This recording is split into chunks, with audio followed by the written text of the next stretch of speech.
But Your Excellency, najua ukiwa majority leader pia, inaonekana kama iko vitu mingi umebeba sababu ya kuwa karibu na rais. Na huyu Nyoto ni mchokozi sana. Umesikia akisema ati Kemende town ikuwe kama ya Kikuyu, ikuwe na rami. Na mimi nimekubali inafaa ikuwe. And Your Excellency, you know Kikuyu town we tarmacked under the Kenya Urban Support Program supported by the World Bank. Na najua tulikuwa na shida kidogo na tukaongea na governor, na najua saa hii ameteua municipal managers. Niliona juzi alikuwa na mkutano nao ili tupate pesa ya Kenya Urban Support Program yenye itasaidia governor kukamilisha hizo barabara under the World Bank programs. Kwa hivyo isionekane Nyoto unajua amesema ameleta watoto Kikuyu, inaonekana kama watu wa Lari wanahamia Kikuyu. Wacha nijitetee kidogo. Your Excellency, you're also aware that wakati tuliingia kwa serikali, we had many problems. Amongst those problems is what you have always told us. Hawa wazazi hawakujua watoto wa junior secondary wataenda high schools ama watabaki primary, kama kuna walimu wa kutosha wa junior secondary, and you embarked on a program to employ almost 56,000 teachers for our junior secondary na to actualize CBC. Na pia, Your Excellency, unajua kwa budget this year you did direct us tuweke pesa ya kurecruit hao walimu wa TVET ili hata TVET ya hapa Lari iwe na walimu. And I'm sure because TSC is the progress of recruiting pamoja na Ministry ya TVETA, that will be actualized, Your Excellency. And Lari will also have their own TVET teachers. Lakini sisemi msikuje Kikuyu, muendelee kutembea Kikuyu sababu sisi ni majirani wema. Also the other issues the governor has mentioned on the spar roads, hiyo barabara ya Maumau. Na Your Excellency, nichukue nafasi nimjulishe PS wetu wa barabara Engineer Mbogwa ako hapo. Ni jirani wetu hapa Kinangop. Alikuwa anaenda kanisa Kinangop, nikamwambia rais ako na najua barabara ya Maumau zitakuwa shida kuja ukue karibu ili waambie rais kama unatengeneza ama utalala kwa kazi.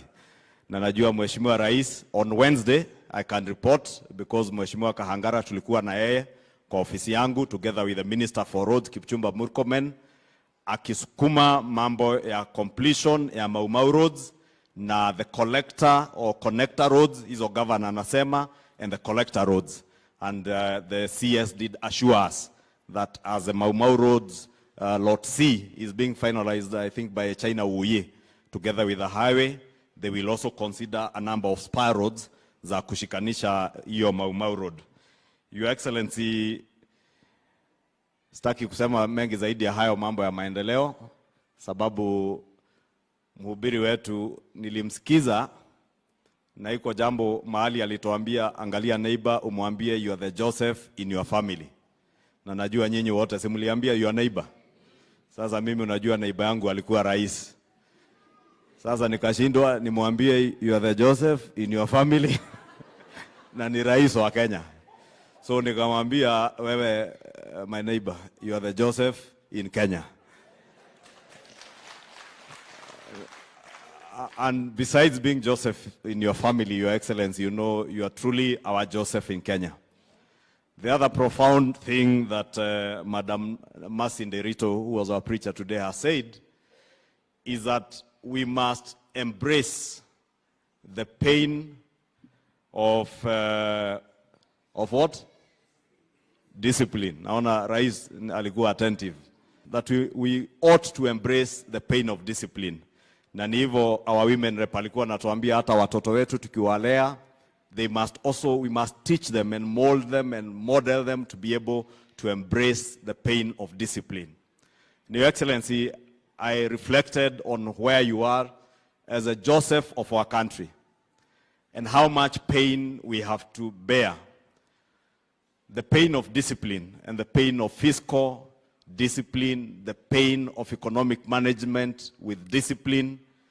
Na nikafikiria, Your Excellency, mahali hii nchi ilikuwa, if we didn't have you as a Joseph of this country, we truly will not have the fortitude to bear that pain of discipline, even financial and fiscal discipline in our economy.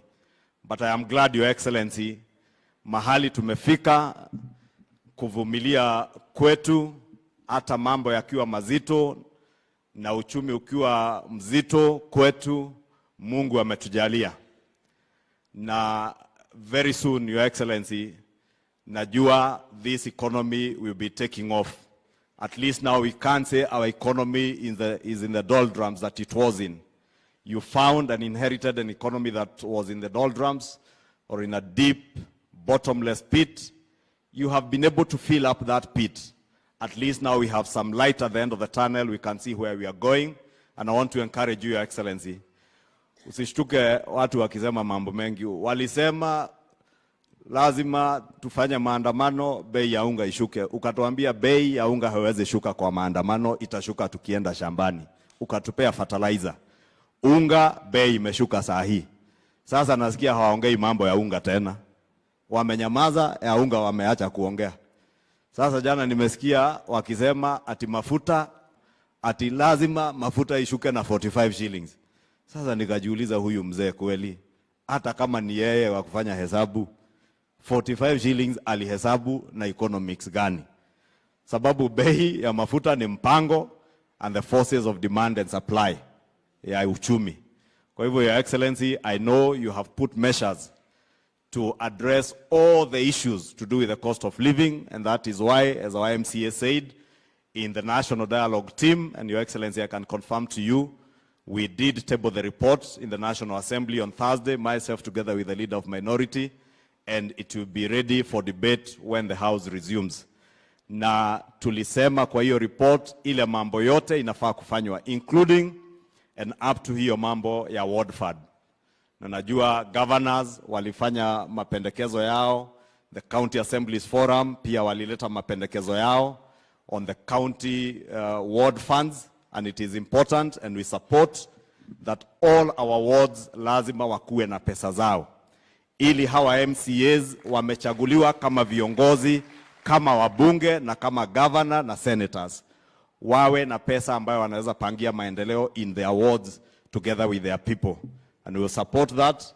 Mheshimiwa, you can relax. That report is before Parliament and we'll be able to debate to make sure that it will be in law, whether by statute or in the Constitution, that all our wards must have a county ward fund ili tusaidiane mambo ya maendeleo. Your Excellency, la mwisho, Governor ameongea mambo ya maendeleo yetu hapa Kiambu.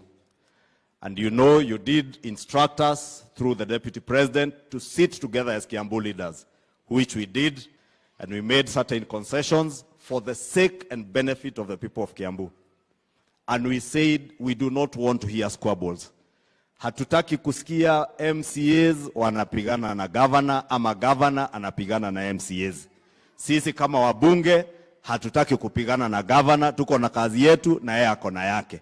Lakini ni lazima kila mtu afanye kazi yake.